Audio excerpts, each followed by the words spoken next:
नमस्कार दोस्तों, हमारे YouTube चैनल पे आप लोगों का फिर से स्वागत है। दोस्तों, आज हम स्टार्ट कर रहे हैं क्लास 7th का चैप्टर नंबर 6। इसका नाम है natural vegetation and wild life, यानी कि प्राकृतिक वनस्पति और वन्य जीवन। तो हम बेसिकली पढ़ने वाले हैं हमारी जो वनस्पति है, पेड़ पौधे हैं, जीव जंतु हैं, उनके बारे में हम जानने वाले हैं।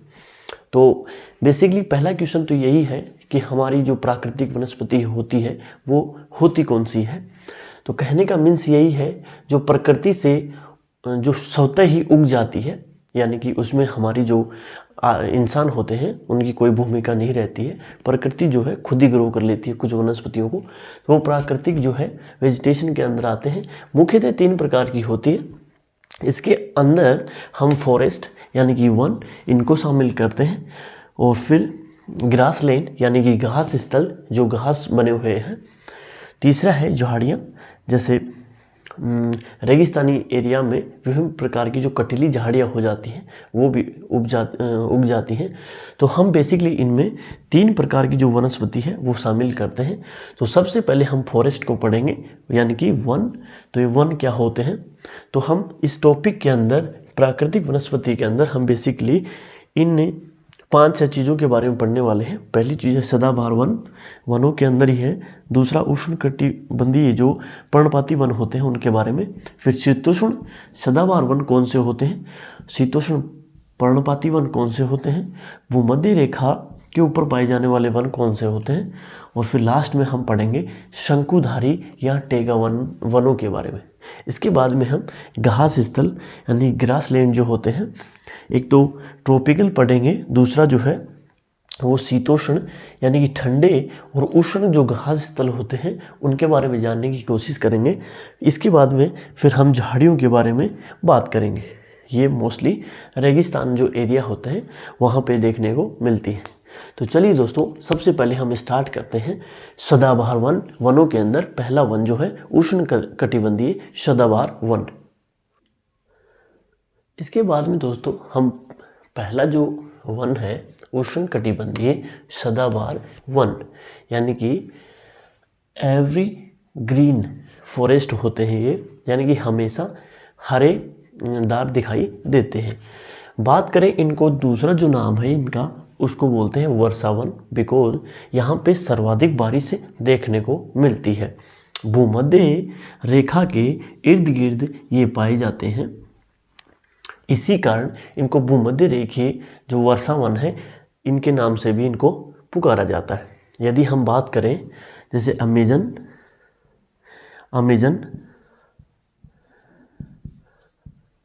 अमेजन के वन और अफ्रीका के मध्य अफ्रीका के वन, इसमें यहाँ पे एक और लगा लो, मध्य अफ्रीका के वन मुख्यतः यहाँ पे ये देखने को मिलते हैं। वहीं पे इनमें प्रमुख वनों की बात की जाए तो इनमें एबिनो, रोजवुड, साइडर, महोगनी, केल इत्यादि जो है वो वन देखने को यहाँ पे मिलते हैं। बारिश जो होती है 200 सेंटीमीटर से अधिक होती है। तो सामान्यतः इसका जो अर्थ है वो हम ऐसे लगा सकते हैं कि जो पेड़ होते हैं वो कुछ ज़्यादा ही लंबे होते हैं, क्योंकि यदि 200 सेंटीमीटर जो बारिश होती है, ये पेड़ जो हैं वो लंबे होंगे, और लंबे होने की वजह से अब देखो, यदि यहाँ से सूर्य की, ये पेड़ कुछ ज़्यादा ही लंबे होते हैं जिनकी वजह से सूर्य की जो किरणें हैं वो धरातल तक नहीं पहुंच पाती हैं। यानी कि जो सूर्य की किरणें हैं वो धरातल पे नहीं पहुंचेंगी, तो धरातल की जो क्लाइमेट है यहाँ पे भी विभिन्न प्रकार की जो है घास वगैरह उग जाएगी। ठीक है, तो इस लंबे होते हैं, पेड़ लंबे होते हैं तथा अति सघन होते हैं। यदि पेड़ सघन होंगे तो यहाँ की जो वनस्पति है वो भी विभिन्न प्रकार से डेवलप होगी। तो इनके अंदर सरीसृप या बड़े बड़े सांप वगैरह देखने को मिलते हैं। जैसे अमेजन में एनाकोंडा, इसमें सरीसृप भी देखने को मिलते हैं। जैसे अमेजन में एनाकोंडा। इसके ऊपर आपने एक फिल्म भी देखी होगी, यानी कि बड़े बड़े जीव जंतुओं को ये निगल सकता है। तो इस प्रकार के जो सरीसृप होते हैं वो इन वनों में देखने को मिलते हैं। इनकी हाइट जो है वो काफ़ी धरातल से ऊंची होती है और लगभग 20-30 मीटर जो है इनकी ऊंचाई देखने को मिलती है। यदि बात करें इनमें और अन्य, इसके अलावा जो है इन वनों की विशेषता होती है कि ये वन हैं वो हमेशा ही क्या रहते हैं, हरे भरे रहते हैं। अब आप एक अनुमान लगा सकते हो कि जहाँ पे वर्षा सर्वाधिक होती है वहाँ के जो वन हैं वो हमेशा ऑटोमेटिकली हरे तो होंगे ही होंगे। तो दोस्तों ये कुछ एग्जाम्पल्स थे जिनको हमने किस में पढ़ा, उष्णकटिबंधीय सदाबहार वनों में। यदि हम बात करें अमेजन और अफ्रीका में जो वन पाए जाते हैं, यानी कांगो घाटी में अमेजन के वनों को हमें पृथ्वी का फेफड़ा भी कहते हैं। यानी कि अमेजन के वनों को पृथ्वी का फेफड़ा भी कहा जाता है। इसका कारण दोस्तों यही है कि यहाँ पे जो मानव की एक्टिविटीज़ है वो कम देखने को मिलती है और यहाँ पे जो पेड़ पौधे हैं वो कुछ ज़्यादा ही मात्रा में हैं। तो यहाँ से सबसे ज़्यादा पृथ्वी को ऑक्सीजन मिलती है। इसी कारण अमेजन के वनों को पृथ्वी का फेफड़ा भी कहा जाता है। तो पहला जो वन है सदाबहार वन वो हमारा यहाँ पे कंप्लीट होता है। वर्षा इसमें 200 सेंटीमीटर से ज़्यादा होती है। प्रमुख वन है रोजवुड, साइडर, महोगनी, केल। और अमेजन और कांगो घाटी में बेसिकली ये देखने को मिलते हैं, भूमध्य रेखा के तकरीबन देखने को मिलते हैं। पेड़ लंबे होते हैं और अति सघन होते हैं। सरीसृप भी देखने को मिलते हैं, जैसे अमेजन में एनाकोंडा लाइक एग्जाम्पल हो गया ये।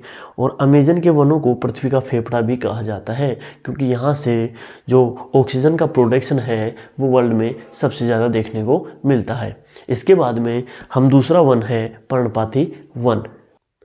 इसके बाद में दोस्तों दूसरे प्रकार का जो वन है उसका नाम है उष्णकटिबंधीय पर्णपाती वन। यानी कि ऐसे वन जो मौसम के हिसाब से अपनी पत्तियां जो होती हैं वो गिरा देते हैं। इनके नाम से ही प्रतीत होता है कि उष्णकटिबंधीय क्षेत्र तो है। उष्णकटिबंध से तात्पर्य ये है कर्क रेखा और मध्य रेखा से के मध्य जो क्षेत्र आता है वो उष्ण में आता है। यानी कि यहाँ पे गर्म जलवायु देखने को मिलती है। वहीं बात करें पर्णपाती से तात्पर्य यह है कि जो ऐसे पेड़ पौधे होते हैं जो अपने पत्ते गिराकर वापस उनके ऊपर नए पत्ते आ जाते हैं। बेसिकली इनमें जो बारिश होती है वो 100 से 200 सेंटीमीटर के मध्य देखने को मिलती है। तो ये क्षेत्र जो मिलेंगे पर्णपाती के, ये ऊपरी कर्क रेखा के इर्द गिर्द, इसमें भारत भी आता है। और पश्चिम में बात करें तो यहाँ पे मध्य अमेरिका आएगा। तो यहाँ पे बेसिकली पर्णपाती वन देखने को मिलते हैं। दक्षिण रेखा की बात करें तो यहाँ पे ऑस्ट्रेलिया का उत्तरी जो पार्ट है वहाँ पे भी इस प्रकार के पर्णपाती जो हैं वन देखने को मिलते हैं। वनों के प्रकार में बात करें हम तो इसमें साल, सागवान, नीम हो गया, एक शीशम हो गई, शीशम। तो ये मुख्यतः इनमें वन पाए जाते हैं। वहीं पे बात करें विश्व के अंदर तो हमने बात करी मध्य अमेरिका, दूसरी बात करी भारत में भी पाए जाते हैं ये, और ऑस्ट्रेलिया। तो इस प्रकार के जो पर्णपाती वन हैं ये मुख्यतः इन क्षेत्रों में देखने को मिलते हैं। वहीं पे जैसे आपने देखा होगा भारत में मानसून के ऊपर जितने भी वन डिपेंड हैं वो पर्णपाती वन में ही आते हैं। तो कोई पूछे कि भाई भारत में कौन से वन पाए जाते हैं, तो भारत में ये मुख्यतः पाए जाते हैं। भारत में उष्णकटिबंधीय पर्णपाती वन देखने को मिलते हैं। इन वनों से फर्नीचर या अन्य कार्यों में उपयोगी। तो ये जो वन होते हैं, इन वनों का सबसे ज़्यादा जो उपयोग होता है वो फर्नीचर बनाने में, या फिर जो रेल की पटरियाँ वगैरह होती है उनमें भी इनका इस्तेमाल देखने को मिलता है। वहीं पे बात करें इनमें जीव जंतुओं की, तो जीव जंतु इनमें बाघ, चीता, हाथी, अन्य जंगली जानवर। यदि हम बात करें कि भारत में जितने भी वनों में पाए जाने वाले जीव जंतु हैं वो इन उष्णकटिबंधीय पर्णपाती वनों में देखने को मिलते हैं। दोस्तों, ये हमारा दूसरा जो वन था पर्णपाती वन, ये यहाँ पे कंप्लीट होता है। तीसरे की बात करें, इसके बाद में तीसरे प्रकार के जो वन होते हैं वो होते हैं शीतोष्ण सदाबहार वन। सदाबहार से तात्पर्य ये है जहाँ पे इनकी पत्तियाँ सदा हरी रहती है। पर्णपाती से तात्पर्य ये है जिनकी पत्तियाँ गिरती हैं और वापस आ जाती हैं। वहीं पे शीतोष्ण सदाबहार वो होते हैं, नाम से ही प्रतीत हो रहा है कि शीत क्षेत्र में रहने वाले सदाबहार वन, यानी कि शीत प्रदेश में पाए जाने वाले ऐसे वन जो हमेशा कैसे रहते हैं, बाहर लाए हुए रहते हैं, यानी कि हरे रहते हैं। वर्षा की बात करें तो 50 से 100 सेंटीमीटर तकरीबन ही यहाँ पे बारिश देखने को मिलती है। वहीं पे बांज वनों के प्रकार जो हैं, चीड़, यूकेलिप्टस, इन प्रकार के जो वन हैं वो यहाँ पे देखने को मिलते हैं। शीतोष्ण सदाबहार दोनों क्षेत्रों में यहाँ पे मध्य अक्षांश बोलते हैं इनको, मध्य अक्षांशों में यहाँ पे देखने को मिलते हैं। विशेषता ये है दृढ़ और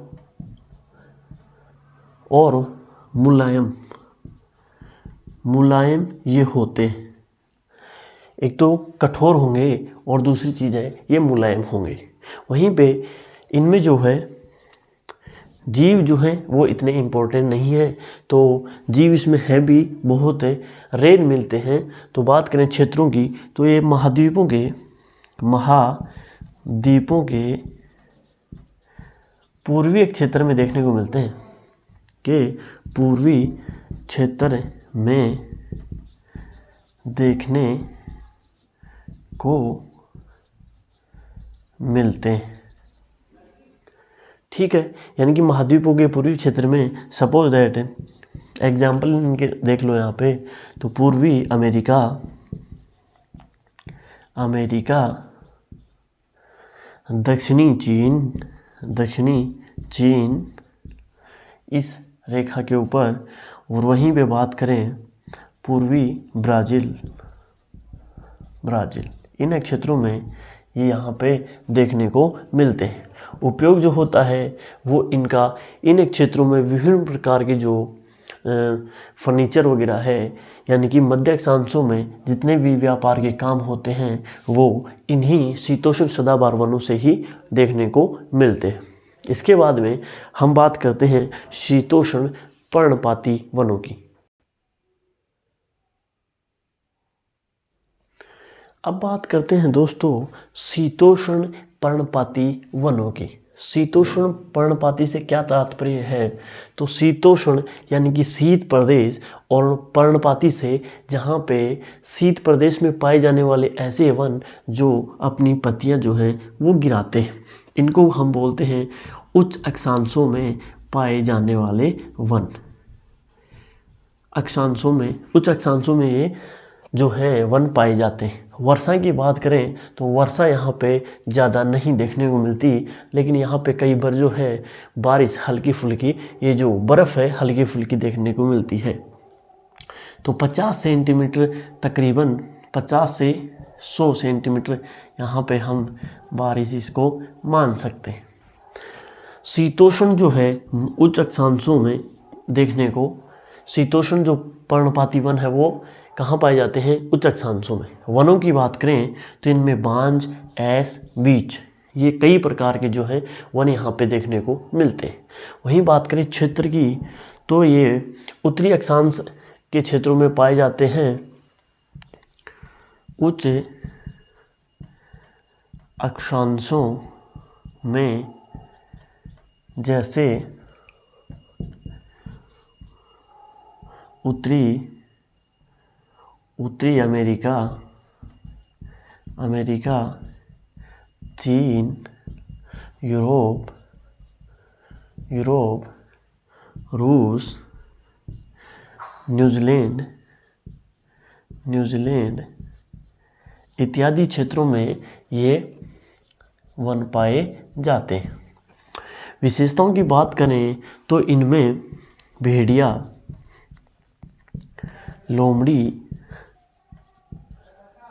लोमड़ी जो हैं वो जीव जंतु इनमें देखने को मिलते हैं। तो ये हम बात कर रहे थे शीतोष्ण पर्णपाती वनों की। इनमें यदि आप बात करो तो हिरण भी देखने को कई बार मिल जाते हैं, तो हिरण भी यहाँ पे नोट आप कर सकते हो। वहीं पे इनके अलावा पक्षियों की बात करें तो फिजेंट और मोनाल,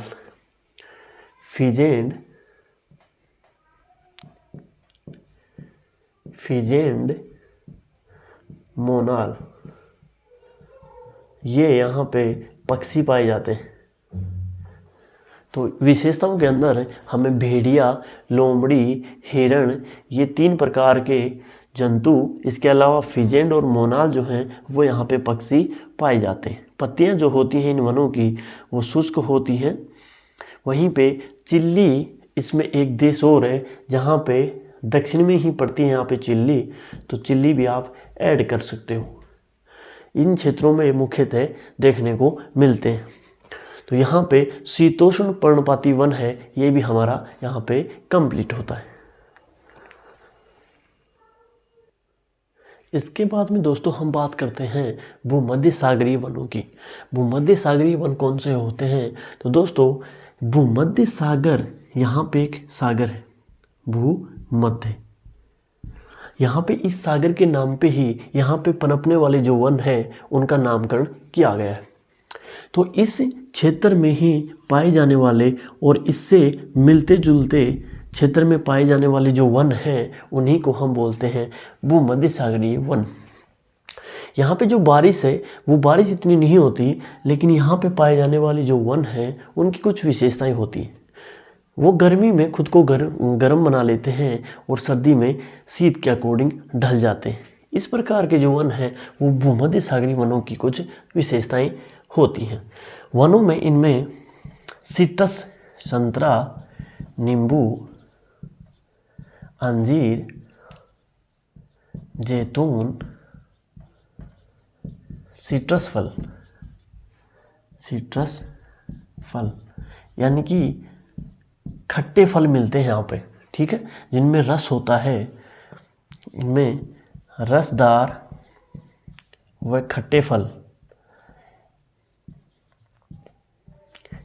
फल यहाँ पे देखने को मिलते हैं, ठीक है। तो ये मुख्यतः इनमें वन यहाँ पे पाए जाते हैं। बात करें पूरे वर्ल्ड के अंदर तो ये हमें देखने को मिलते हैं दक्षिणी पश्चिमी महाद्वीपों के दक्षिणी पश्चिमी क्षेत्रों में देखने को मिलते हैं। दक्षिण पश्चिमी महाद्वीपों के क्षेत्र, तो इसमें एक तो भूमध्य सागरीय क्षेत्र हो गया, भूमध्य सागर का क्षेत्र। इसमें हम बात करें तो यूरोप का क्या हो गया? दक्षिणी यानी कि पश्चिमी भाग, एशिया का दक्षिणी पश्चिमी भाग और अफ्रीका का उत्तरी भाग, तो ये क्षेत्र इसमें शामिल हो गए। वहीं बात करें तीसरे की तो यहाँ पे उत्तरी अमेरिका का दक्षिणी पश्चिमी कैलिफोर्निया, कैलिफोर्निया दक्षिणी पश्चिमी क्षेत्र है जिसका नाम है कैलिफोर्निया क्षेत्र में भी ये खट्टे फल देखने को मिलते हैं। वहीं पे बात करें ऑस्ट्रेलिया में, ऑस्ट्रेलिया का दक्षिणी पश्चिमी क्षेत्र, तो महाद्वीपों के दक्षिणी पश्चिमी क्षेत्र में ये मुख्यतः खट्टे फल जो हैं वो देखने को मिलते हैं। तो दोस्तों ये हमारी हो गए भूमध्य सागरीय वन, यानी कि भूमध्य सागर के नाम पे इनका नामकरण किया गया। बारिश है वो इतनी यहाँ पे नहीं होती है, लेकिन यहाँ पे जो वन पाए जाते हैं वो गर्मी में भी खुद को ढाल लेते हैं और सर्दी में भी खुद को ढाल लेते हैं। वनों की बात करें तो संतरा, नींबू, अंजीर, जैतून, सिट्रस फल यहाँ पे देखने को मिलते हैं। सिट्रस बोले तो खट्टे फल, रसदार और खट्टे फल यहाँ पे देखने को मिलते हैं। विशेषता इनकी ये है कि इन में जो मुख्यतः है वो महाद्वीपों के पश्चिमी क्षेत्र में इस प्रकार की जो वन है वो देखने को मिलते हैं। इसके बाद में दोस्तों हम बात करते हैं शंकुधारी वनों की। शंकुधारी वन यानी कि शंकु आकार के जो पेड़ पाए जाते हैं उनको बोलते हैं शंकुधारी वन। ये मुख्यतः उच्च अक्षांशों में पाए जाते हैं। उच्च अक्षांशों से तात्पर्य जो है वो है 50 अक्षांश से 70 अक्षांशों के मध्य। यहाँ पे उच्च अक्षांशों में 50 डिग्री से 70 डिग्री अक्षांशों के मध्य इस प्रकार के वन पाए जाते हैं। जो टेगा वन इनका दूसरा नाम है, इनको हम शंकुधारी वन बोल दो या फिर टेगा वन बोल दो। टेगा जो शब्द है वो रसिया भाषा का है जिसका तात्पर्य जो होता है शुद्ध, यानी कि अनटचेबल, यानी कि जिसको छुआ ही नहीं गया है। तो ऐसी चीज़ें हैं ये टेगा वनों के लिए उपयोग की गई है, यानी कि इसका तात्पर्य है अनछुआ,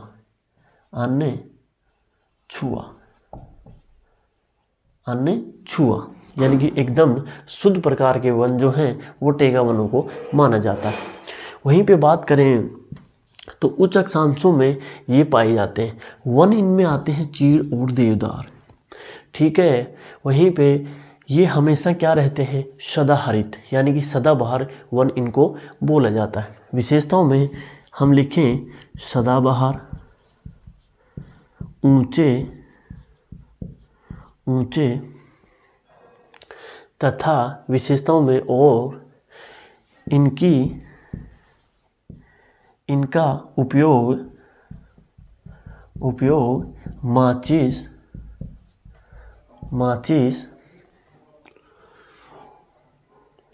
में कागजी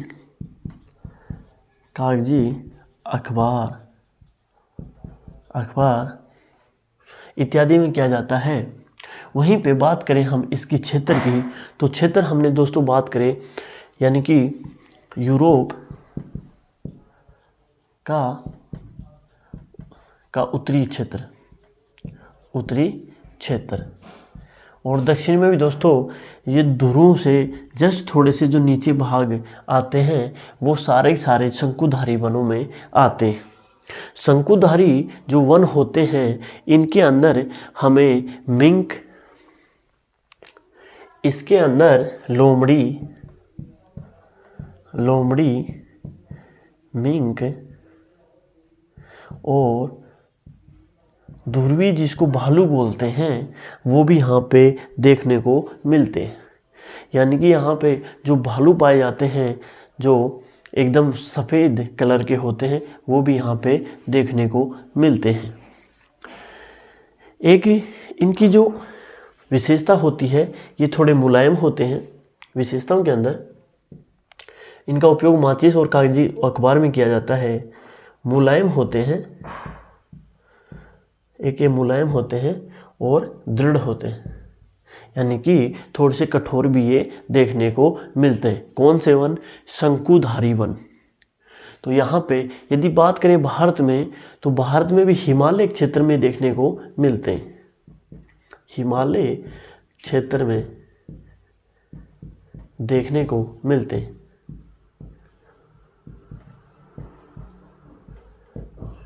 भारत में भी यदि यानी कि ऊंचाई के हिसाब से ये वन पाए जाते हैं। इसके अलावा दोस्तों इसमें कोई ख़ास बात है नहीं, और दियासलाई या फिर उसको बोल दो माचिस, इसमें भी इनका प्रयोग होता है। इसके अलावा बॉक्स बनाने में भी इनका उपयोग किया जाता है। तो दोस्तों ये टॉपिक हो गया हमारा वनों का कंप्लीट। इसके अलावा आपने सुना होगा मैंग्रोव वन जो है, पर्वतीय वन है, मरुस्थलीय वन है, वो भी कई प्रकार के वन इनमें शामिल होते हैं, लेकिन आपको क्लास 7 के स्टैंडर्ड से ही पढ़ना है। इसके बाद में हम विस्तार से जब वनों के बारे में हम चर्चा करेंगे तो उस क्लास में इसको हम विस्तार से जानने की कोशिश करेंगे। तो यहाँ पे होते हैं वन कंप्लीट।